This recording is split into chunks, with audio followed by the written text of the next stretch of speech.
물장늘장 2부로 돌아왔습니다.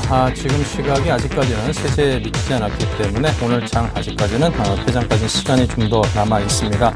지금 이제 동시효과 상황을 놓고 보면요. 전반적으로 오늘 코스피는 좀 하락을 면치 못하고 있습니다. 7포인트 정도 빠져 있는 상황이고요. 코스닥은 한 4포인트 정도 올랐습니다. 자, 지금 이 시각 현재 시세를 보면요. 코스피가 4.43포인트가 빠져서 1918.95포인트로 장 중반 이후로 계속해서 좀 내려가는 모습을 보이고 있습니다. 하지만 장 후반 들면서 고개를 좀 살짝 올리면서요. 낙폭을 만회하는 모습을 보이고 있기 때문에 잘하면 좀 보합권에서도 마무리될 수 있지 않을까 그런 기대감도 가져봅니다. 하지만 또 수급적인 측면에서는 상당히 괜찮습니다. 외국인이 많이는 아닙니다만 그래도 800억대의 순매수세를 보여줬기 때문에 순매수 기조를 유지해줬다라는 점에서 의미를 부여해볼 만하고요. 오늘 코스피가 약세를 띠는 것은 기관의 1,000억 가까운 순매도 물량이 쏟아진 탓이 아닌가 싶네요. 코스닥은 상대적으로 좋습니다. 5.16포인트가 올랐고요. 장 막판으로 갈수록 그 상승폭이 급격히 좀 올라갔기 때문에 한 1%대 정도 상승으로 마감할 수 있는 여지도 있어 보입니다. 자, 투자 주체별로 보면요. 오늘 코스닥에서도 외국인은 순매수를 했습니다. 300억을 좀 넘겨서 매수를 했고 기관도 좀 소극적이긴 합니다만 그래도 순매수세를 보여줬기 때문에 쌍끌이 매수로 코스닥의 상승을 이끌어줬습니다. 환율입니다. 9.6원이 내리면서 1114원에 오늘 장을 마칠 듯 보입니다. 네, 조금 전 3시가 넘으면서 오늘 마감 지수가 나왔는데요. 오늘 뭐 한 7.16포인트 정도 빠지면서 0.37포인트 하락, 그리고 코스닥은 4.84포인트 오르면서 오늘 장을 마쳤습니다. 자, 오늘 본격적으로 이렇게 해서 오늘 장에 대한 정리를 해봤습니다.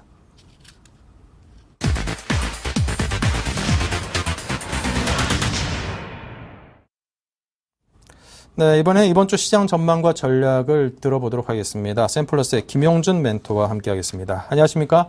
예, 안녕하세요. 네, 오늘이 월요일이니만큼 한 주 대비를 잘 해야겠습니다. 이번 주 체크해야 될 일정들 어떤 것들입니까? 예.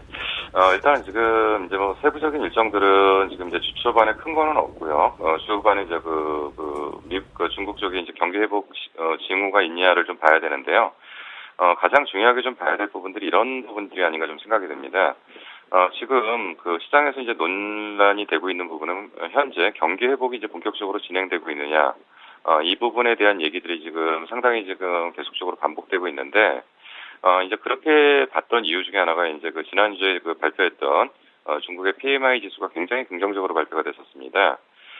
그에 따라서 일단은 이제 경기 회복이 이제 본격적으로 진행되는 게 아니냐, 라고 일단 생각을 할 수가 있는데, 결국 이제 지난주에 발표됐던 경기 지표는 중국의 PMI 지수, 그리고 그 미국의 ISM 제조업 지수, 그리고 GDP가 굉장히 긍정적으로 발표됐는데, 좀 특이한 부분들은 결국 HSBC 쪽의 PMI 지수는 좀 부정적으로 발표됐다.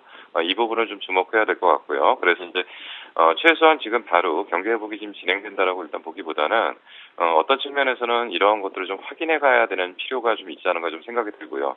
여기서 조금 긍정적으로 좀 봐야 될 부분들이 있는 부분들이 결국은 유럽의 경기 지표가 지금 상당히 긍정적으로 발표됐던 것은 최소한 이제 그 우리나라 쪽에서 이제 그 수출에 직접적으로 영향을 미치는 건 당분간은 미국 쪽이나 중국 쪽보다는 유럽 쪽의 조선 쪽이나 이런 쪽의 그 수출이 좀 긍정적으로 나올 가능성이 있기 때문에 이 부분에 대해서 좀 조금 더 긍정적으로 좀 볼 필요가 있고, 다만 이제 경기가 지금 회복되고 있다 안 되고 있다라는 얘기를 하기보다는 결국은 최소한의 어떤 지표들이 바닥을 좀 찍어가고 있는 것이 아니냐 이렇게 좀 판단을 해볼 수가 있습니다. 네. 자, 그리고 오늘 코스닥이 상당히 상대적인 강세를 보여서 눈에 띕니다. 실적 시즌에 돌입했는데요. 자, 코스닥에서 주목해 볼 만한 변수와 전략 어떤 것들입니까? 예.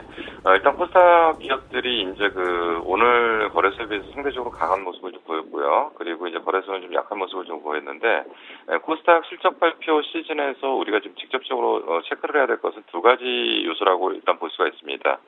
결국 이제 코스닥의 그 시가총액의 상당 부분을 차지하고 있는 IT 관련주들인데, IT에 대한 시각들을 좀 어떻게 봐야 될 거냐. 지금 일단 IT 쪽에서는 우선적으로 이제 스마트폰 관련주를 먼저 분석을 할 수밖에 없습니다. 스마트폰 관련주들 같은 경우에는 일단은 지금 이제 최근에 그 논쟁이 지금 되고 있는 게 이제 그 스마트폰 관련주 중에 이제 삼성전자의 성장성이 더 이상 나올 거냐 안 나올 거냐라는 얘기를 좀 계속 하고 있는데요. 일단 스마트폰 관련주 쪽에서 그러면 그 삼성전자의 그 성장성이 이제 정체됐다면 우선적으로 나타날 수 있는 현상들이 뭐냐면 결국 이제 그 부품 업체들에 대한 단가 인하 압력이 좀 제기됐을 가능성이 상당히 크고요. 그러면 과연 관련주들의 단가 인하 압력이 실질적으로 진행됐는지를 요번에 이제 그 스마트폰 관련주 쪽에서 좀 체크를 할 필요가 있습니다. 스마트폰에서 이제 그동안 좀 긍정적인 어떤 주가 움직임이나 실질적 모멘텀을 좀 보여줬던 것은 카메라 모듈 쪽이나 아니면은 그 AP 칩 관련 쪽, 내지는 스마트폰 케이스 업체들, 이쪽의 주가가 좀 상당히 긍정적인 모습을 좀 보였다라고 한다면, 이제부터는, 우리가 이제 스마트폰을 바라보는 시각이, 이제는 고해상도, 그러니까 고화질의 문제가 아니라 이제 고해상도의 어떤 싸움이 될 가능성이 있기 때문에, 디스플레이 쪽은 좀 긍정적으로 나올 가능성이 좀 있고요. 그리고 이제 배터리 업체들은 지속적으로 그 의존도가 높은 상태에서 긍정적인 요소도 좀 발견될 가능성이 있는데, 그러면 이제 카메라 모듈 쪽이나 말씀드렸던 AP 칩 이런 것들에 대한 좀 반응도 좀 봐야 되는데, 오늘 이제 비교적 이제 파트론이 좀 강한 강세를 보이면서 이쪽에 대한 어떤 신호들이 그렇게 부정적이지는 않을 거라는 실적에 대한 방향들을 보여줬기 때문에 그렇게 우려할 만한 수준은 아니라고 일단 보이는데, 최종적으로 뚜껑을 다 열어볼 때까지 확인은 좀 해봐야 될 필요가 좀 있지 않은가 보여지고요. 또 한 가지 중요 포인트는 어느 쪽이냐면, 그동안 안 좋았던 쪽이 좋아지는 부분들이 좀 나타나느냐. 결국은 실적이 부정적에서 긍정적으로 돌아서는 업종들이 있으면 이러한 업종들이 하반기까지 꾸준하게 이어진다면 이것은 분명한 어떤 긍정적인 신호로 확인할 수가 있습니다. 그래서 대표적으로 이렇게 좀 볼 수 있는 게 이제 TSP 업체들이 이러한 좀 변화들을 좀 보여줄 수 있는지 이런 부분들을 좀 같이 맞물려서 좀 평가를 해야 되는 두 가지 관점에서, 그러니까 좋았던 데가 계속적으로 유지되는지를 체크를 할 필요가 있다라는 게 하나의 포인트고요. 또 한 가지는 안 좋았던 쪽이 좋아지는 쪽에 어떤 하나의 방향이 중요한 포인트라고 일단 볼 수가 있습니다. 네.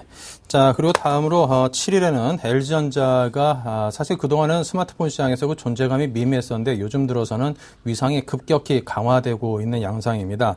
야심작인 G2가 이제 미국에서 7일날 공개된다고 하는데요. 또 시장에서 어떤 호평을 이끌어낼지 기대가 큽니다. 관련주에 대한 전략을 어떻게 짜고 있습니까? 예. 근데 이제 어차피 지금 이제 그 LG라는 데가 이제 가장 이제 LG전자라는 회사를 이제 평가하는 가장 큰 중요한 기준은 뭐냐면 결국은 핸드폰 사업부가 사냐 중냐에 따라서 주가의 위치가 좀 많이 바뀌는데요. LG전자가 이제 가장 그동안 문제가 됐던 부분이 결국 스마트폰 시장에 접근을 삼성전자에 비해서 한 1년 정도 늦게 하다 보니까 시장에서 어떤 후발주자의 형태가 되는 거고요. 그리고 이제 스마트폰 시장에서 1위, 2위 업체가 이제 삼성전자하고 애플인데, 애플 이외의 3위 업체들은 2위 업체와의 그 격차가 너무 많이 벌어져 있기 때문에 결국은 이제 이들이 신제품을 출시해서 기대되는 효과들은 결국은 뭐냐면 기존의 시장을 얼마나 뺏어올 수 있느냐, 이런 쪽으로 좀 방향을 좀 봐야 될 거고요. 그리고 이제 어차피 지금 스마트폰 쪽에서는 하이엔드급에 대한 싸움은 거의 마무리됐다라고 일단 볼 수가 있습니다. 그런 상태에서 이제 저가 보급형 쪽에 좀 싸움이 될 가능성이 있고요. 그런 측면에서 지금 LG전자는 이제 그 기존의 하이엔드급 시장에서 점유율을 얼마나 높일 수 있느냐가 이제 G2에 대한 기대감이라고 일단 볼 수가 있는데, 다른 쪽은 이제 다른 쪽에서는 하이엔드급 스마트폰에서 이미 AP가 우리가 이제 PC로 보면은 이제 머리 역할을 하는 쪽이죠. 그러니까 AP 칩의 위치나 카메라 쪽의 싸움, 그리고 케이스 싸움은 이미 충분히 선반영됐다라고 일단 볼 수가 있고요. 이쪽에서 부품 업체들이 차지할 수 있는 수혜는 거의 없다라고 일단 볼 수가 있습니다. 그러면 일단은 이제 계속적으로 이제 말씀드렸던 것이 결국은 이제 해상도 관련한 디스플레이가 어떻게 지금 반영이 되느냐, 이 부분의 싸움인데요. 결국은 지금 이제 LG에서 이제 G2를 공개하는 쪽에서 여기서 이제 추가적으로 어떤 신기술이 채택되거나 신기술이 확대되는 쪽에 어떤 모멘텀을 가질 수 있는 업체들은 굉장히 제한되어 있기 때문에 결국은 이 부분은 이제 LG전자 자체적인 어떤 흐름에서의 어떤 주가 움직임을 볼 수가 있는 거고, 부품 업체에서의 수혜주를 찾기는 상당히 어렵지 않은가 좀 생각이 듭니다. 유일하게 지금 파악할 수 있는 것은 결국은 디스플레이 쪽에서의 어떤 삼성전자보다 조금 앞서 있는 해상도의 움직임이 결국 관련주의 어떤 주가의 긍정적인 모멘텀을 보일 거냐 말 거냐의 움직임이고요. 그런 쪽에서만 지금 방향을 좀 봐야 될 거고, 오히려 지금 스마트폰 부품주 쪽에서 우리가 좀 기대할 것은 9월에 예상되는 아이폰 4S입니다. 아이폰 4S에서는 몇 가지의 좀 신기술이 좀 적용되는데요.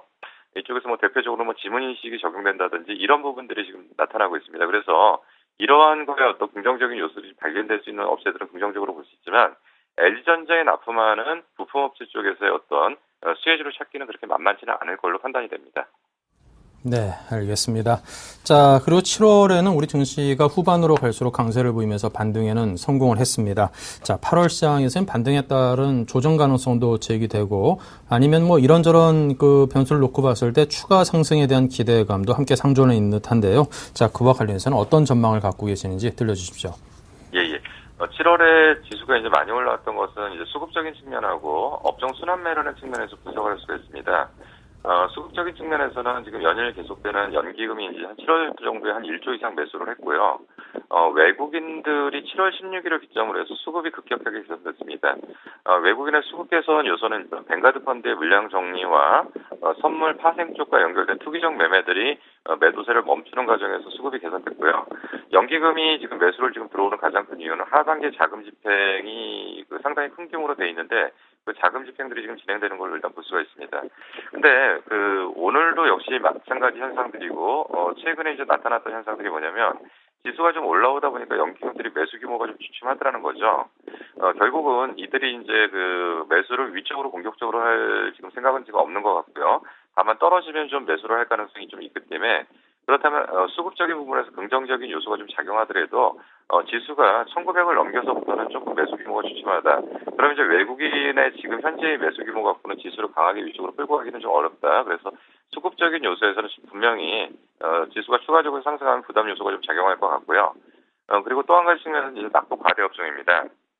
낙폭 과대 업종들이 최근에 순환성 매수세가 좀 유입되면서 지수를 좀 한 단계 끌어올렸다라고 일단 볼 수가 있다면 지금 현재는 순환매를 돌릴 수 있는 종목들이 지금 굉장히 제한되어 있습니다.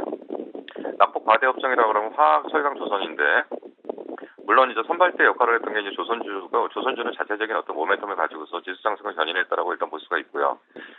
그리고 이제 화학, 철강도 대부분 어떤 반등의 사이클을 좀 가졌다라고 한다면 이제 지수를 좀 끌어올리려면 자동차나 IT 쪽이 이제 위쪽으로 가져야 되는데 자동차나 IT 쪽이 위쪽으로 가기는 좀 상당히 어렵다. 그런 측면에서는 지금 이제 순환매가 돌았던 마무리, 그리고 이제 연기금이나 외국인들이 공격적으로 의류 사기는 제한되기 때문에 전반적으로 지수는 기간 조정의 횡보 하락 쪽의 방향으로 보시는 게 좀 맞을 것 같고요. 지수를 웬만큼은 지금 왔다라고 볼 수가 있습니다. 한 80%, 90% 정도까지 왔다고 일단 볼 수가 있기 때문에 지금부터는 조정장에 대비한 현금 비중 확보 쪽의 방향으로 장세에 좀 대응을 하셔야 되지 않을까 좀 생각이 듭니다. 네. 자, 그렇다면 이런 상황을 감안할 때 국내 시장에 대한 투자 매력도는 어느 정도로 평가하십니까? 일단 국내 증시가 지금 계속 이제 저평가 얘기를 하고 있는데 저평가라는 얘기는 굉장히 상대적인 개념입니다. 무슨 얘기냐면 현재의 실적만 놓고 봤을 때 저평가라고 볼 수 있지만 앞으로 미래의 실적이 그만큼 못 따라 올라온다면 지금 장부 가치 대비 PBR 1 미만이 오히려 나중에는 PBR이 올라갈 수도 있는 거고요. 퍼밴드 기준으로도 실적이 안 나온다면 퍼는 그만큼 떨어질 수밖에 없습니다. 그렇기 때문에 지금 투자의 매력도가 그렇게 높다라고 지금 볼 수는 없고요. 그리고 최근에 이제 지수의 올라온 폭이 일정 부분 그동안의 낙폭에 대한 부분들은 만회를 좀 해줬기 때문에 그렇게 매력은 좀 높지 않다라고 일단 판단되고 있기 때문에 이렇게 지금 지수를 아주 긍정적으로 보고 저평가 매력이 있는 구간이다라고 해서 공격적으로 매수할 구간은 아니라고 일단 판단이 되고요. 지금은 이제 어떤 펀더멘탈 측면에서의 어떤 매매 전략을 좀 짜셔야 되지 않나.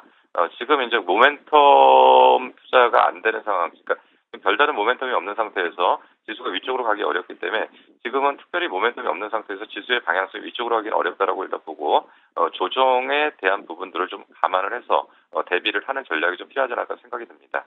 네. 자, 그렇다면 이번 주에 주목해 볼 만한 업종 또 포트폴리오 전략은 어떤 것입니까? 이미 오늘 조금 좀 선반영이 됐는데요. 지금 이제 요번 주에 볼 수 있는 게 이제 워낙 이제 전력난하고 이제 블랙아웃이라는 얘기를 지금 계속 하고 있고요. 지금 이제 전력 예비율이 이제 마이너스 100 킬로와트 정도. 그래서 분명히 이제 이 얘기는 무슨 얘기는 정전 가능성에 대한 얘기가 좀 부각되고서 그래서 이제 블랙아웃 관련한 모멘텀은 이번 주에 좀 있을 걸로 일단 판단이 됐는데 오늘 그에 따라서 이제 누리텔레콤이라는 전력 저장 장치 관련 종목이 상한가를 쳤고요. 그리고 이제 포스코 ICT가 스마트 그리드 쪽으로 이제 강세를 보였고요. 이에 따라서 이제 이런 부분도 좀 반영됐는데 이런 것들은, 이런 관련 종목들은 좀 일회성일 종목 가능성이 좀 있고요. 이제 큰 맥락에서는, 전력에 대한 부분들을 해결하기 위해서는 LED나 2차전지, 2차전지는 ESS 쪽으로 좀 접근해야 될 필요가 있지 않는가. 그래서 이제 블랙아웃 관련주로는 LED하고 2차전지 관련 부분을 좀 생각을 해야 되고요.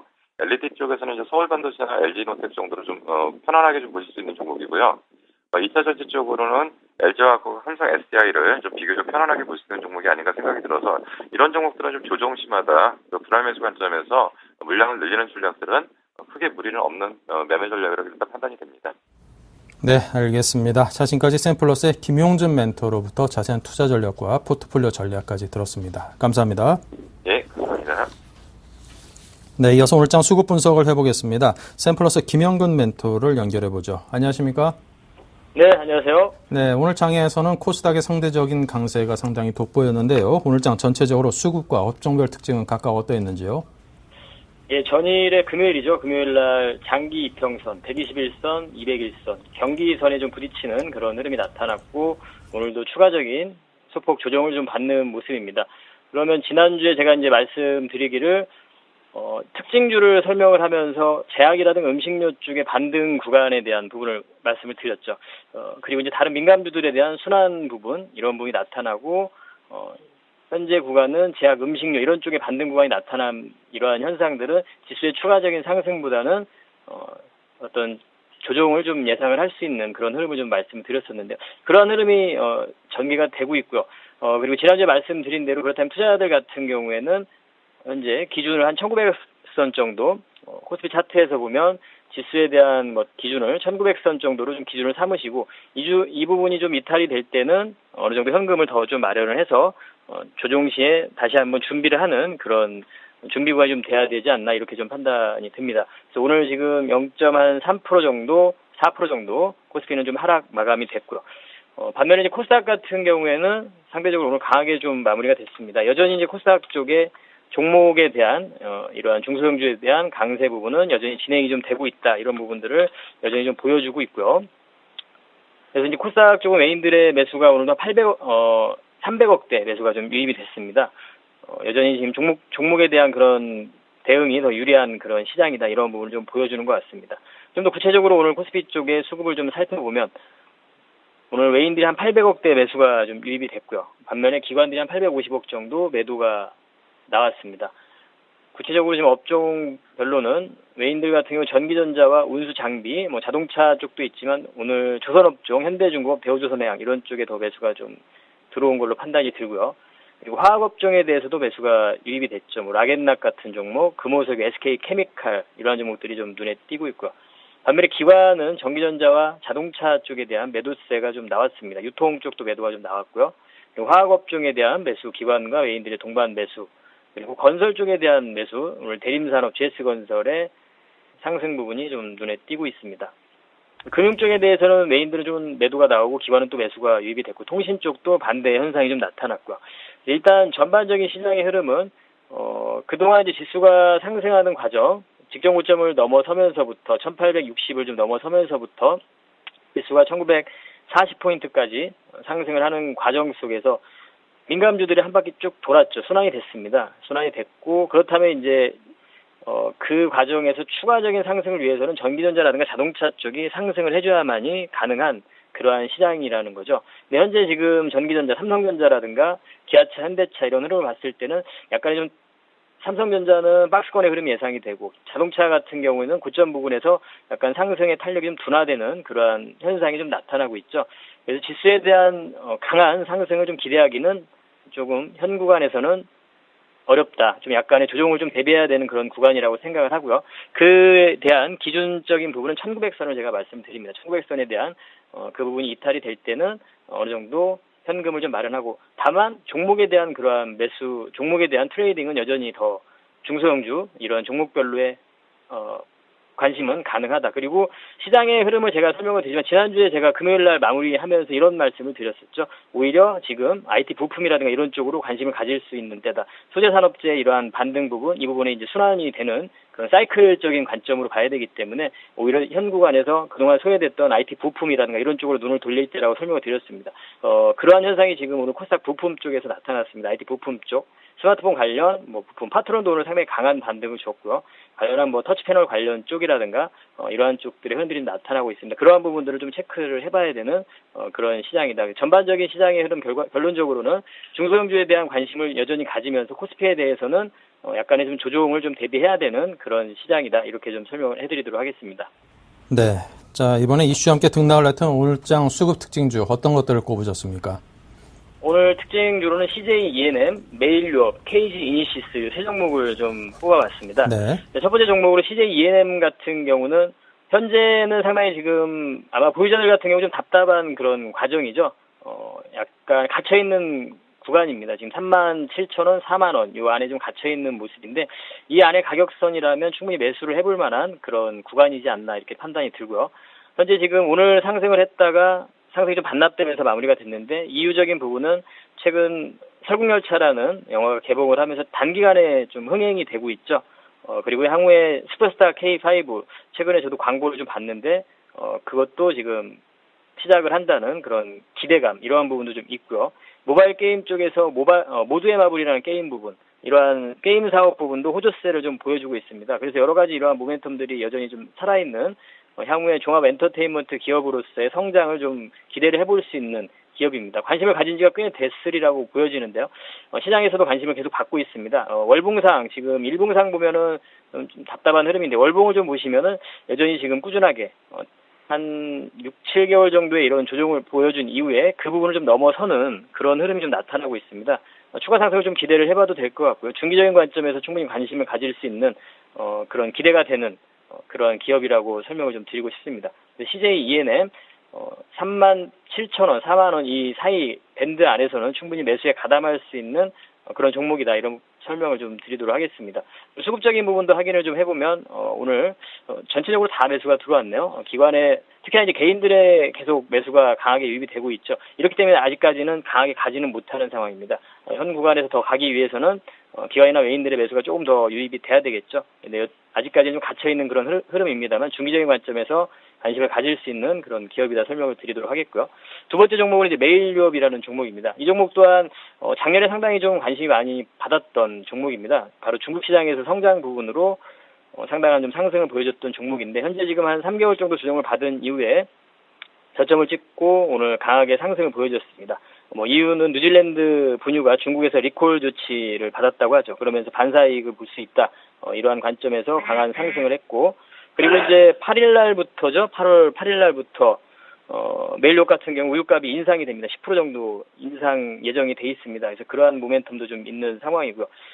전반적으로 그리고 이 종목 하나만의 흐름이 아닌 오늘 최근에 움직였던 보령메디앙스 아가방 컴퍼니 또 오늘 또 강했던 락앤락이라든가 최근에 저점 찍고 올라오는 코스맥스 이런 화장품 관련 대부분 이제 중국 관련 소비주입니다. 중국 소비 관련주죠. 이러한 종목들이 현재 좀 반등 구간에 좀 들어선 그러한 흐름이다. 이 부분도 좀 우리가 인지를 할 필요가 있습니다. 그래서 중국 소비 관련주 이런 쪽도 좀 우리가 관심을 가질 시기다. 그리고 이러한 종목들이 지금 특징적으로 잡히고 있습니다. 그래서 이러한 쪽도 우리가 좀 관심을 가져볼 수 있는 구간이라고 생각이 들고요.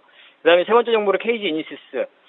전자결제에 대한 섹터, 제가 항상 말씀드리는 향후에 중기적으로 관심을 가질 수 있는 섹터, 엔터라든가 전자결제, 이런 쪽 항상 저는 긍정적으로 보고 있는데, 여전히 이제 성장성에 대한 부분, 지속이 좀 되고 있다고 보고 있고, 다만 주가의 흐름은 추가적인 상승을 위한, 횡보 구간에 있는 상황입니다. 동 종목 같은 경우도 16,000원, 19,000원 이 사이 안에 좀 갇혀있는 흐름입니다. 이 종목 또한 이제 중국에서 모바일 결제 시장의 성장 부분을 좀 기대를 해볼 수 있고, 지난달에 중국의 최대 온라인 결제 회사죠. 알리페이라는 회사와 업무 제휴를 체결하는 이러한 부분도 있었고 해서 향후에 중국 시장의 스마트폰 보급이라든가 모바일 결제 비중 확대 부분 이런 부분을 충분히 기대를 하면서 향후에 성장에 대한 부분을 기대를 해볼 수 있을 것 같습니다. 실적도 상당히 양호한 종목이고요. 그래서 현재 구간에서 충분히 며칠 전에 좀 변동성이 좀 BW 발행과 관련해서 흔들림이 좀 나타났었는데 오히려 수급적인 부분을 확인해보면 그때가 또 기회였다는 부분을 좀 알 수 있을 것 같습니다. 그래서 현재 지금 이러한 종목들 충분히 종목별로는 우리가 매매가 가능한 지수는 좀 갇혀있는 흐름이지만 이러한 모멘텀이 있는 종목들은 충분히 트레이딩이 가능한 시장이다. 이렇게 설명을 드리도록 하겠습니다. 자, 이렇게 해서 설국열차의 CJ ENM 그리고 우유값 인상의 메일 유업, 중국의 결제 시장을 흔들 가능성이 있는 KG 이니시스에 대해서 오늘 장 특징주로 설명을 들었습니다. 지금까지 샘플러스의 김영근 멘토와 함께했습니다. 감사합니다. 예, 감사합니다. 네.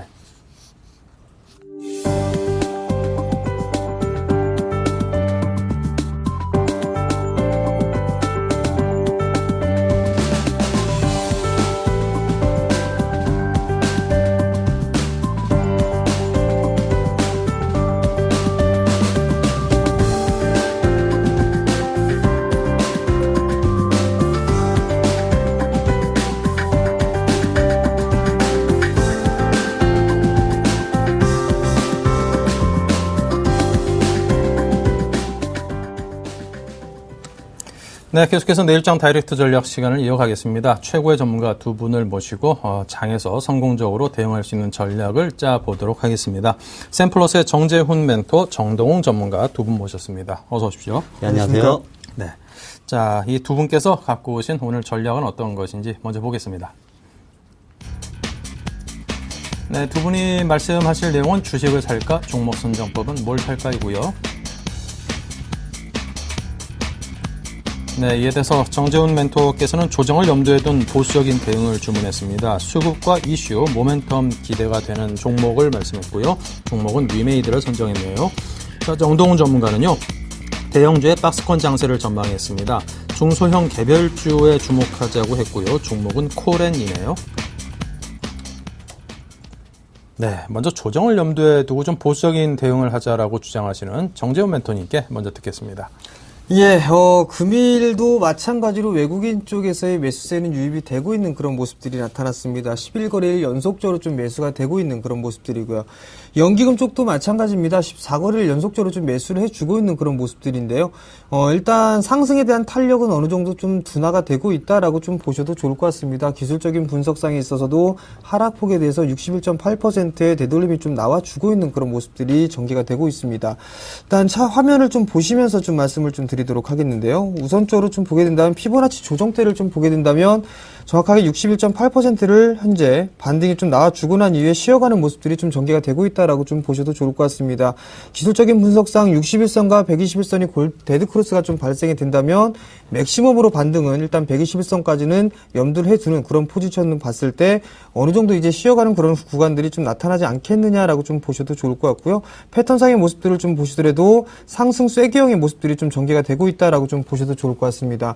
어느 정도의 반전이 나올 수 있는 그런 패턴의 모습들을 좀 봤을 때는 일정 부분들에 대해서 조정을 좀 염두에 두는 그런 전략이 좀 유리하다라고 좀 말씀을 좀 드리도록 하겠습니다. 우선적으로 외국인 쪽과 기관 쪽에서 매수가 유입이 되는지 여부들을 좀 확인을 하셔야 된다라고 좀 말씀을 드리도록 하겠습니다. 그 부분들을 보게 된다면 외국인 쪽 같은 경우는 환율과 무시를 못한다라고 좀 보셔도 좋을 것 같은데요. 지금 현재 시장과 환율에 대한 부분들을 좀 보게 된다면 어느 정도 오늘 같은 경우도 환율도 좀 밀려 내려오는 그런 모습들이 좀 전개가 됐습니다. 역관계에 있는 그런 사항들이기 때문에 어느 정도 외국인들의 매수세는 꾸준하게 유입이 될 수 있다라고 좀 보셔도 좋을 것 같습니다. 다만 이제 탄력적인 면에서는 다소 이제 둔화가 될 수 있다라고 좀 보셔도 좋을 것 같습니다. 즉 고점 부분들을 예단하는 그런 부분들보다는 확인을 하고 대응을 하는 게 좋겠다라고 좀 말씀을 드리도록 하겠습니다. 기준점을 좀 잡아드린다면 약 1900포인트를 기준점으로 좀 잡고 대응을 하는 게 좋겠다라고 좀 말씀을 드리도록 하겠습니다. 지수가 조정을 받는다라고 하더라도 급격하게 조정을 받지는 않을 것이다라고 좀 예상을 하고 있는데요. 그 부분들은 어느 정도 외국인 쪽과 기관 쪽에서 어느 정도 매수를 해주면서 반등이 좀 이어지는 그런 모습들이 나타났습니다. 꾸준하게 매물 소화를 해주고 있는 그런 모습들 속에서 차차 매물은 소화를 하고 있다라고 좀 보셔도 좋겠다라고 좀 말씀을 드리도록 하겠습니다. 단기적으로 좀 보게 된다면은 어느 정도 기준점을 잡고 나서 대응을 하는 게 좋겠다라고 좀 말씀을 드리고 싶습니다.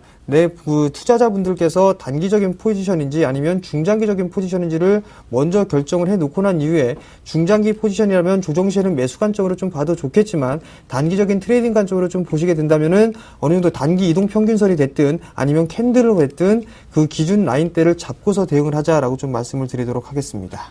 네. 자, 정동웅 전문가께서는 대형주 박스권 장세를 전망을 했군요. 네, 아무래도 최근에 중국과 이제 유럽의 PMI 지수가 이제 호전되게 발표됨에 따라서 관련된 민감주들이 굉장히 순환매를 이루면서 상승을 보였습니다. 그런데 항상 기대감에 의해서 상승을 했으면 추가 상승을 하려면은 그 기대감이 실제적으로 나오는지 이게 굉장히 중요한 관건인데 그 확인 작업이 8월 달에는 좀 지속이 되지 않을까 저는 이렇게 판단하고 있습니다. 뭐 유럽이나 뭐 일본 그리고 특히 미국 같은 경우는 뭐 전고점이 아니라 신고가를 계속 경신을 하면서 상승을 하고 있는데 왜 국내 증시만 이렇게 지지부진한가 이렇게 질문하시는 분들도 많은데 지금 글로벌 뭐 자금들이 선진국으로 쏠림 현상이 있기 때문에 아무래도 국내 증시는 조금 지지부진하지 않을까 이렇게 판단이 되고 있습니다. 개인적으로 단적으로 말씀드리면 2000선을 돌파하기 위해서는 자동차와 IT가 좀 강하게 가져야 한다 이렇게 말씀드리고 싶은데 아직까지 삼성전자에 대한 외국인이나 기관 그리고 일부 나머지 투자자들까지 아직까지는 추심이 회복되지 않고 있는 상태입니다. 그렇기 때문에 이번 주나 이번 달까지는 상단을 한 1970선까지만 노는 이제 박스권 장세가 전망이 되고 있는데 이런 대형주가 횡보할 때 항상 가는 것은 이제 중소형 개별주가 이제 항상 가게 돼 있습니다. 아무래도 투자자들이 이제 대형주에서 이제 중소형 개별주로 이번 주부터 좀 쏠림 현상이 일어날 것으로 보이는데 단적으로 오늘 말씀드리면 뭐 스마트폰 부품주들이 굉장히 많은 상승률을 보였습니다. 뭐 바닥론이 확산된 계기도 있지만 아무래도 이제 매기 자체가 중소형 개별주로 조금 쏠리는 게 아닌가 이렇게 판단을 하고 있습니다. 현재는 뭐 1차 순환매 조정이 끝났다 이렇게 말씀을 드리고 싶습니다. 그렇기 때문에 횡보권 장세가 전망이 되는데 만약에 정말 중국이나 유럽에서 지속적으로 경기가 호전되는 지표가 발표된다면 다시 한번 2차 상승이 가능할 것으로 전망되고 있습니다. 그런데 이렇게 경기 민감주가 바닥권에서 치고 올라오는데 가장 큰 힘을 줬던 건 아무래도 연기금이었습니다. 연기금이 국내에 올해 이제 상반기에 3조 원가량의 자금을 집행을 했는데 연기금은 항상 보면은 이제 하반기에 자금을 굉장히 많이 집행을 하게 돼 있습니다. 그런데 올해 하반기에도 지금 자금 여력이 이제 8조 원에서 9조 원 가량이 남았는데 연기금이 지금 경기 민감주들을 얼마나 더 담아주느냐에 따라서 아무래도 대형주의 순환매 장세가 이제 판가름이 날 것으로 전망이 되고 있습니다. 그렇기 때문에 이번 주에는 대형주보다는 중소형주에 조금은 눈을 돌려보자 이렇게 말씀드리겠습니다. 네, 알겠습니다. 자, 이어서 종목 선정법입니다. 수급과 이슈, 모멘텀이 기대되는 종목을 준비하셨군요. 예, 시장이 좀 조정을 받는 그런 흐름들이 좀 전개가 된다면 어떠한 모멘텀을 좀 가지고 있는 그런 종목군들이 좀 탄력적으로 움직일 수 있다라고 좀 보셔도 좋을 것 같습니다. 대형 섹터보다는 어느 정도 중소형 섹터들이 탄력적으로 좀 움직일 수 있는 그런 흐름들, 그 흐름들의 중심수에서는 외국인 쪽과 기관 쪽에 매수가 되고 있는 그런 종목군들 위주로 좀 보자라고 좀 말씀을 드리도록 하겠습니다. 우선적으로 순환매에 대한 매매 포지션을 좀 잡아가는 게 좋겠다라고 좀 말씀을 드리도록 하겠습니다. 일단 강한 업종이고 강한 섹터의 흐름들이기 때문에 물리더라도 이러한 종목군들 위주로 좀 물리는 게 좋겠다라고 좀 말씀을 드리도록 하겠습니다. 최근의 흐름들을 좀 보게 된다면 2차전지 관련되어 있는 섹터 속에서도 확산이 되는 그런 모습들이 전개가 되고 있고요. 제약 바이오 쪽 섹터도 순환매가 이어지고 있는 그런 모습들이 전개가 되고 있습니다. 이들 섹터들은 지금 현재 실적에 대한 부분들 상당히 좀 양호한 부분들이지만 성장성을 염두를 두고 있는 그런 종목군들이다라고 좀 보셔도 좋을 것 같습니다. 그런 모습들로 놓고 봤을 때는 추가적인 상승 시도가 가능하다라고 좀 보셔도 좋을 것 같고요. 금일 IT 부품 섹터들도 마찬가지로 큰 폭의 좀 상승을 해주는 그런 모습들이 나타났습니다. 결국 순환매 관점에서의 종목군들 순환이 지속이 되고 있다라고 좀 보셔도 좋을 것 같습니다. IT 부품 섹터 같은 경우는 어느 정도 이제 바닥권역을 탈피를 해줄 수 있는 그런 모습들이 나타나고 있다라고 좀 보셔도 좋을 것 같습니다. 그렇기 때문에 IT 부품 쪽과 그리고 바이오 쪽과 2차 전지 이런 세 개의 큰 틀로 하반기는 좀 시장이 전개가 될 것으로 좀 예상을 하고 있는 그런 상황들입니다. 그렇기 때문에 조정 시에는 이들 종목군들 위주로 매매 포인트를 좀 잡는 것이 좋겠다라고 좀 말씀을 드리도록 하겠고요. 어느 정도 순환이 끝나게 된다면은 확산이 되는 그런 모습들이 전개가 될 것입니다. 그러한 모습들을 염두를 해두고 일단은 매매 포지션을 좀 잡는 게 유리하다라고 좀 말씀을 드리고 싶고요. 그 중심에는 외국인 쪽과 기관 쪽에서의 매수를 해주고 있는 그런 종목군들 위주로 접근을 하자라고 좀 말씀을 드리도록 하겠습니다. 네. 자, 이어서 정동훈 전문가께서는 중소형 개별주를 말씀을 하시는군요. 대형주의 박스권 장세 전망에 의해서 중소형주에 대한 개별 장세를 좀 예측을 하시는 모양입니다. 예, 아무래도 중소형 개별주를 이번 주에는 좀 관심 있게 봐야 된다 이렇게 말씀을 드리겠는데 아무래도 순환매 장세의 연장선인 것 같습니다. 최근에 순환매 장세가 확산이 되면서 얼마 전에는 뭐 실적이 굉장히 뭐 금융위기 수준으로 내려갔던 은행주마저 실적 발표 후에 오히려 상승하는 그런 날이 있었습니다. 한마디로 악재가 대부분 반영된 업종 그리고 기업은 이제 기대감에 의해서 이제 상승하는 장이 되었는데 오늘 단적으로 말씀드리면 이제 파트론 같은 경우가 뭐 기관이 20만 주 이상 순매수하고 그리고 이제 오랜만에 외국인이 순매수로 전환하면서 5% 이상의 강세를 보이기도 했습니다.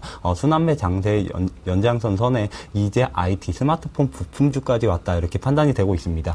그런데 순환매 장세가 왔다 해서 뭐 하루 급등하고 뭐 그 다음날 하락하고 이런 장세가 아니라 한 번 오르면은 며칠 동안 이어지는 이런 기조로 봤을 때는 오늘 본격적으로 IT 스마트폰 부품주들이 본격적으로 오늘 상승을 했기 때문에 이러한 기조는 이번 주 내내 계속될 가능성이 있다 이렇게 판단이 되고 있습니다.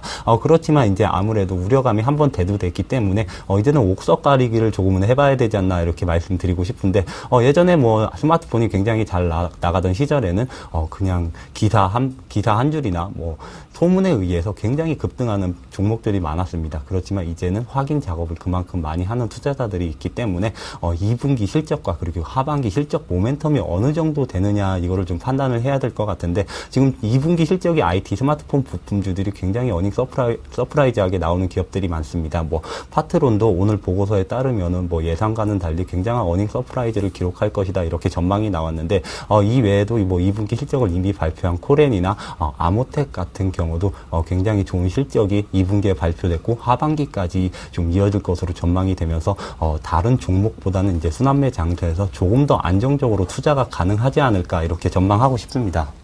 네. 자, 종목으로 들어가겠습니다. 정재훈 멘토님의 위메이드부터 들어볼까요? 예, 제가 제안을 해드릴 종목은 위메이드입니다. 최근에 종목군들, 일단 업종이나 섹터별로 상당히 큰 폭의 좀 상승을 해준 그런 모습들입니다. 2차 전지 섹터 상승을 해주는 그런 모습들이 나타났었고요. 자동차 부품 섹터, 그리고 바이오 섹터, 제약 쪽도 상승을 해주는 그런 모습들이 나타났었고요.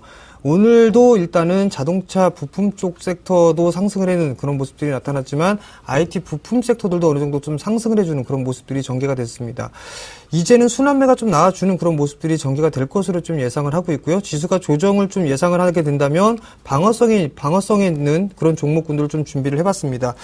우선적으로 가격 조정이 좀 마무리가 된 이후에 일단 재상승, 추가적인 상승 시도가 좀 나올 가능성이 좀 높다라고 좀 말씀을 드리도록 하겠습니다. 일단 그 재료나 이슈적인 측면을 좀 보게 된다면 페이스북에서 일단 모바일 게임 플랫폼에 협력 업체로 좀 선정이 됐다라는 그런 이슈가 작용이 되면서 상승을 해주는 그런 모습들이 전개가 됐다라고 좀 보셔도 좋을 것 같습니다. 어느 정도 시장 이 조정을 좀 받는 그런 모습들 속에서 모멘텀을 좀 가지고 있는 그런 종목군들 같은 경우라면 추가적인 상승 시도는 가능하다라고 좀 보셔도 좋을 것 같습니다. 수급적인 모습들을 좀 보더라도 최근 쪽에 매수세가 유입이 되고 있는 그런 모습들이 좀 전개가 되고 있는 그런 상황들인데요. 기관 쪽에서 이 거래를 연속적으로 좀 매수를 해주고 있는 그런 모습들이 긍정적이다라고 좀 보셔도 좋을 것 같습니다. 다만 이제 8월 초경에 큰 물량이 일단 기관 쪽에서 매도가 나와주는 그런 모습들이지만 어느 정도 이 물량은 손바뀜에 대한 물량이다라고 좀 보셔도 좋을 것 같고요. 추가적인 전략 그 상승 시도는 충분히 나와줄 수 있다라고 좀 보셔도 좋을 것 같습니다. 가격적인 좀 전략을 말씀을 좀 드리도록 하겠습니다. 오늘 종가가 55,900원에 일단 종가가 형성이 됐는데요. 매수 포인트는 좀 눌러주는 구간 쪽에서 좀 매수를 잡아 나가도록 하겠습니다. 매수 포인트는 55,400원권역부터는 분할 매수 포인트로 잡아도 좋다라고 좀 말씀을 드리도록 하겠고요. 목표가는 62,000원, 그리고 손절가는 5만원을 좀 제시를 해드리도록 하겠습니다. 네. 자, 다음은 코렌에 대해서 정동훈 전문가께 들어볼까요? 코렌 같은 기업은 뭐 기업에 대해서 간략하게 설명해 드리면 아무래도 이제 모바일, 삼성전자 모바일 관련된 카메라 렌즈를 생산하는 기업이다 이렇게 설명드리고 싶습니다. 코렌 같은 경우는 굉장한 실적 모멘텀이 있다 이렇게 말씀드리고 싶은데 코렌이 2분기 실적을 발표를 했습니다. 그런데 매출액 뭐 440억 원 그리고 영업이익이 77억 정도가 나왔는데 이는 전년 동기에 비해서 전년 동기 대비해서 이제 매출액은 200% 가까운 성장을 했고, 영업이익 같은 경우는 이제 800억 원에 800% 가까운 성장을 보였습니다. 그런데 실적 발표인 날 뭐 투자자들이 상한가 가는 게 아니냐 막 이렇게 말들이 나왔었는데, 아무래도 우려감으로 인해서 오히려 음봉을 맞았습니다. 그 이유가 이제 하반기에 2분기 같은 실적이 나올 수 있는가, 이거에 대해서 의문점이 굉장히 많았었는데, 단적으로 말씀드리면 2분기가 사상 최대 실적이 될 가능성도 있지만, 3분기랑 4분기랑 약간 하회한다고 하더라도 2분기랑 대동소이한 그런 실적이 발표될 것이다. 제가 이거를 직접 다녀와서 확인도 했고, 여러 모임에서 공부를 하면서 이제 확인했다고 이렇게 판단되면서, 아무래도 하반기로 갈수록 실적이 지속적으로 이어진다, 이러한 모멘텀이 살아나면서 지금 너무 과도한 저평가 상태가 아닌가 이렇게 말씀드리고 싶습니다. 그렇지만 이제 아무래도 기업의 실적은 이제 업황이 가장 문제입니다. 그렇지만 제가 단적으로 말씀드리는데, 모바일, 휴대폰, 스마트폰 부품주 중에서 가장 쇼티지, 그러니까 공급 부족 현상을 겪고 있는 게 이제 카메라 렌즈단입니다. 제가 작년부터 카메라 렌즈 기업을 굉장히 많이 다녔었는데, 그때 삼성전자나 이제 삼성전기나 삼성전기 같은 곳에서 말을 했던 게, 지금 카메라 렌즈가 너무 수요가 많은데 공급이 받쳐주고 있지 않다. 그래서 오히려 대만이나 중국 기업까지 우리가 발주를 주고 있는 상태다. 이렇게 말들이 나왔었습니다. 그런데 대만이나 중국까지 발주를 주는데도 아직까지 쇼티지 상태는 지속되고 있는 상태입니다. 그렇기 때문에 내년 상반기까지는 코렌이나 디지털옵틱 그리고 세코닉스 같은 카메라 렌즈 딴 업체들의 실적은 계속 우상향되는 추세로 갈 것으로 전망이 되고 있습니다. 그리고 마지막으로 정리해온 게 하반기 실적 모멘텀이다 이렇게 다시 말씀드리는데, 지금 투자자들이 가장 우려했던 부분이 하반기 실적이 2분기 같은 실적이 나올 것이냐 이렇게 의문점을 가졌었는데, 단적으로 말씀드리면 이어진다 이렇게 말씀을 드리고 싶습니다. 그렇기 때문에 코레는 지금 너무 과도한 저평가 상태가 아닌가 이렇게 판단되는데, 현재 시가총액이 이제 700억 원대 부근입니다. 그런데 2분기 당기 순이익만 지금 45억 정도를 기록했는데, 이러한 추세가 지속된다면 올해 연말에는 PER이 5배에서 6배 사이로 내려가게 됩니다. 그리고 2014년에는 5배 미만으로 내려가기 때문에 코레는 지금 접근해도 무방하다 이렇게 말씀드리고 싶습니다. 접근 전략에 대해서 간단히 이제 차트를 보면서 말씀드리겠습니다. 코렌 같은 경우는 근 1년 동안 굉장히 상승을 많이 한 종목입니다. 2,000원 후반대부터 지금 거의 10,000원대까지 상승을 해서 조금 부담된다 이렇게 말씀하시는 분들도 많은데, 그래도 실적을 감안해 본다면 추가적으로 더 상승할 부분이 많다 이렇게 말씀드리고 싶습니다. 지금 10,100원까지 올라왔다가 다시 10,000원이 깨져서 현재는 9,400원 정도의 거래 중에 있는데, 아무래도 이제 시간이 지날수록 다시 3분기 실적 모멘텀이 가셔야된다면은 10,000원 이상은 충분히 갈 수 있을 것으로 전망됩니다. 그렇기 때문에 매수가는 제가 이제 9,200원으로 잡아왔는데, 제가 대본을 쓸 당시만 하더라도 이게 9,200원 부근이었는데, 오늘 또 3% 올라서 이제 9,450원으로 올랐는데, 그렇지만 이제 대본대로 매수가는 9,200원 정도로 잡도록 하고, 만약에 매수 편입에 실패한다면 다음 주 정도에는 10,000원 이하에서는 그냥 매수하는 전략을 다시 제시해 드리도록 하겠습니다. 그리고 이제 1차 목표가 같은 경우는 이제 12,000원까지는 충분히 상승이 가능하다 이렇게 전망이 되고 있는데, 왜냐하면 지금 10,000원 부근에서 굉장히 오랫동안 박스권을 그리면서 행보했기 때문에 이 박스권을 탈피한다면은 최소한 20% 정도는 강하게 상승을 할 수 있을 것으로 판단됩니다. 그렇기 때문에 1차 목표가는 12,000원으로 잡도록 하고, 손절가는 8,500원으로 하겠습니다. 네, 자 이렇게 해서 코렌, 위메이드 추천 종목에 대한 설명을 들었습니다. 자, 지난 추천 종목들에 대한 AS를 또 이어가야죠. 정재훈 멘토의 셀바이오텍 5%대, 아이고 많이도 올랐네요. 이거 어떻게 할까요?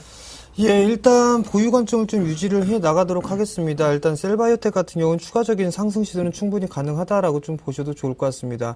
하반기로 갈수록, 그리고 2013년에서 넘어갈수록 일단 실적에 대한 증가폭은 더 커질 수밖에 없다라고 좀 보셔도 좋을 것 같습니다. 수급적인 흐름들을 좀 보시더라도 어느 정도 기관 쪽에서의 물량은 좀 잡아놓고 있다라고 좀 보셔도 좋을 것 같습니다. 16,000원대에서 기관 쪽에서 집중적으로 좀 매수를 해주고 있는 그런 모습들이 긍정적으로 일단 작용을 하고 수 있다라고 좀 보셔도 좋을 것 같습니다. 기술적인 흐름들을 좀 보시게 된다면 월봉 차트입니다. 월봉 차트를 좀 보시게 된다면 2012년도 맨 마지막 달 12월 달이죠. 장대 양봉을 세우고 난 이후에 8거래일 동안 지속적으로 저점을 좀 지지를 해주고 있는 그런 모습들이 전개가 되고 있습니다. 아래 꼬리가 길게 달리고 있는 그런 모습들은 어느 정도 저점 매수세가 꾸준하게 들어와 주고 있다라고 좀 보셔도 좋을 것 같습니다. 그렇기 때문에 충분히 추가적인 상승 시도는 좀 나와줄 수 있다라고 좀 보셔도 좋을 것 같습니다. 단기적으로 목표가를 일단 17,500원을 좀 잡아드렸었는데요. 일단 17,200원의 고점을 형성해 주고 난 이후에 일단 현재 양호하게 좀 밀림을 조정을 좀 받고 있다라고 좀 보셔도 좋을 것 같습니다. 목표가는 충분히 좀 도달할 수 있을 것이다라고 좀 보셔도 좋을 것 같고요. 목표치가 도달하는 흐름들이 나타나게 된다면 추가적으로 목표치를 재설정을 해서 목표가를 좀 상향을 해 나가도록 하겠습니다. 네. 자, 그리고 정동웅 전문가께서 추천하신 포스코 ICT 4%대 역시 수익을 거두고 있습니다. 포스코 ICT 같은 경우는 오늘 좀 강하게 좀 상승한 국면이 있습니다. 그런데 제가 지난번에 말씀드렸지만 이제 장마가 끝나면 뭐 LED나 ESS 같은 사업을 하는 기업들이 주가가 상승률이 좀 눈에 띌 것이다 이렇게 말씀을 드렸는데 또 우연치 않게 오늘 또 그런 일이 나왔기 때문에 포스코 ICT가 좀 많은 상승을 보인 것으로 보입니다. 그런데 제가 단적으로 말씀드리는데 다른 뭐 중소형 개별주 같은 경우 그러니까 일부 뭐 누리텔레콤이나 옴니시스템 같은 경우는 단적으로 그냥 테마에 의한 상승일 부분도 있지만 포스코 ICT는 테마가 아니라 이게 진짜 성장 모멘텀으로 자리 잡고 실적으로 이어지는 부분이 굉장히 큽니다. 그리고 포스코 ICT 같은 경우는 뭐 세력이나 작전주에 의해서 이렇게 움직이는 경향이 큰 게 아니라 기관에 의해서 기관의 주도하에 지금 상승 추세를 지속하고 있기 때문에 추가적으로 이 추세는 이어질 수 있을 것으로 전망이 되고 있습니다. 지금 10,000원 부근에서 단기간 좀 박스권을 그리면서 다시 횡보할 가능성은 있습니다. 그 이유가 아무래도 10,000원 이하에서는 이제 호가 단위가 이제 10원이었는데 10,000원 이상이 되면 50원으로 바뀌면서 호가 하나 단위가 이제 0.5%로 이제 굉장히 5배가 커지게 됩니다. 그렇기 때문에 10,000원 부근에서는 이렇게 박스권을 이루면서 다시 횡보를 할 수 있지만 추가적으로 상승 모멘텀이 더욱 크고 실적 모멘텀까지 가미한다면은 11,500원까지는 정말 무난하게 갈 수 있지 않을까 저는 이렇게 판단을 하고 있습니다. 포스코 ICT 같은 경우는 이제 하반기 실적도 2분기 대비 좀 성장을 보일 것으로 전망이 되고 있습니다. 포스코 그룹사, 그러니까 포스코 패밀리사의 이제 그룹 시너지가 좀 기대가 되고 있는데 지난번에 말씀드렸지만 아무래도 가장 전력을 많이 소비하는 업종 중에 하나가 철강 산업이기 때문에 정부에서 이렇게 규제를 지속적으로 한다면 포스코사는 필연적으로 ESS에 투자를 많이 해야 된다 저는 이렇게 판단을 하고 있습니다. 그렇게 되면 포스코 ICT의 이제 실적이 굉장히 상승하는 효과로 가져오게 되는데 그에 따라서 포스코 ICT는 단기 테마성이 아닌 장기적으로 볼 수 있는 종목이다 이렇게 정리드리고 싶습니다. 네, 단기로 볼만한 게 아니라 좀 장기로 이렇게 볼만한 그런 종목이다라는 의견을 덧붙여 주셨습니다. 자, 이렇게 해서 두 분의 다이렉트 전략을 들어봤는데요. 자, 오늘 월요일 날 아무래도 이제 코스피가 어느 정도 좀 그래도 좀 조정을 받았다는 게 괜히 좀 이번 한 주 느낌이 괜히 좀 마음이 캥기는 감이 좀 듭니다. 이번 한 주 좀 코스피 월요일부터 조정 소폭 받은 거에 별 의미를 부여하지 않아도 될까요? 예, 일단은 많이 올라갔기 때문에 어느 정도 쉬어가는 구간이다라고 생각하시는 게 좋을 것 같습니다. 지수가 밀리는 흐름들이 나타난다 하더라도 큰 폭으로 좀 밀릴 것 같지는 않습니다. 그렇기 때문에 종목별에 대한 수익률 게임은 지속이 될 수 있다라고 좀 보셔도 좋을 것 같습니다. 외국인 쪽에서의 매도세, 대량의 매도세가 나와주는 게 아니라 어느 정도 일정 부분 지속적으로 좀 매수세가 유입이 되고 있는 그런 상황들이고요. 기관 쪽에서 마찬가지입니다. 연기금 쪽에서 꾸준하게 좀 매수를 해주고 있는 그런 모습들이고 하반기에 대해서 집행해야 될 자금들이 여전히 좀 많이 남아있다. 이런 부분들을 놓고 봤을 때는 지수가 조정받는 그런 모습들이 나타나게 된다면 어느 정도 충분히 좀 방어적인 역할을 해줄 수 있는 그런 모습들이 나타날 것이기 때문에요. 일단 조정 시에는 좀 매수 관점으로 좀 보는 게 좋겠다라고 좀 말씀을 드리도록 하겠습니다. 네. 자, 코스닥에서 외국인의 상대적인 그 매수세 300억대 이상 들어온 거 하며 오늘 상대적인 강세가 상당히 좀 반갑습니다. 앞으로 이번 주 내내 추세가 가능할까요? 코스닥은 이번 주에는 상승 추세가 가능하다 이렇게 말씀을 드리고 싶습니다.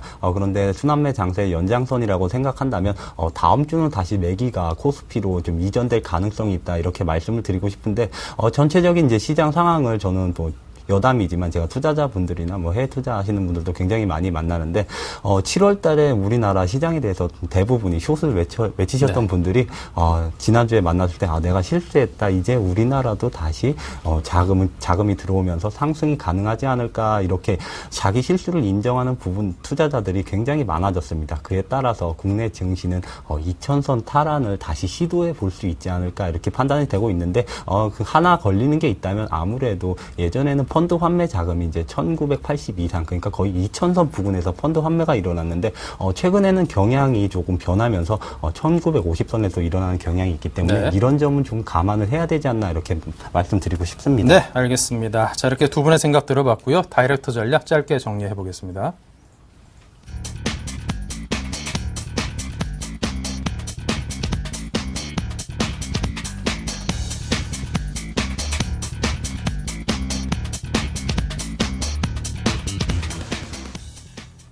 네, 지금까지 정재훈, 정동훈 두 분의 전문가와 함께했습니다. 감사합니다. 감사합니다.